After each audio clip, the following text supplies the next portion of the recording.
I'm back at the shop, gonna work on that old El Camino a little bit. This is kind of down and away from my automotive portion of it. It's remarkable hot here. Humidity's real high, and it's hotter than what I can take it, let alone be comfortable. Just probably not safe even. So I'm gonna try to make a cooler. I've got a big fan, big 4-foot old poultry house fan. I'm gonna try to make a cooler. I'm gonna evaporative cooler. All the stuff that I see online, people are taking copper line and coiling it around.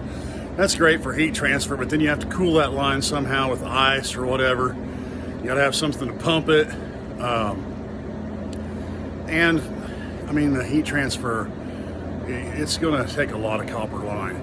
So I'm gonna go off the old cool cell idea that goes in a lot of poultry houses where they have water that is evaporated and it cools with that. With the humidity as high as this, it's not gonna be great.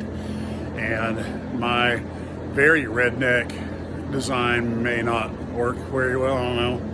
So I'm gonna fill this bucket up with water once I'm done here.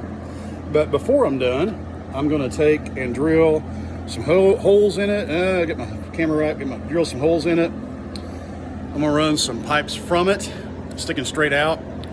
I'm gonna slice the top of them and take a beach towel and drape over the pipes with them down in the water, where that water will capillary effect come up, and then by the siphon effect it should continue drawing as it runs down the towel.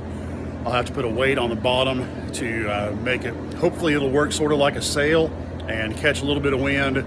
The water will then hopefully evaporate, and maybe we can lower the temperature a little. I'm not expecting 68, I'm not expecting even 70, but if we can just get down to 75 or 80 in here in front of the fan, it'll be nice, because right now in front of the fan, it is not that cool. We'll see.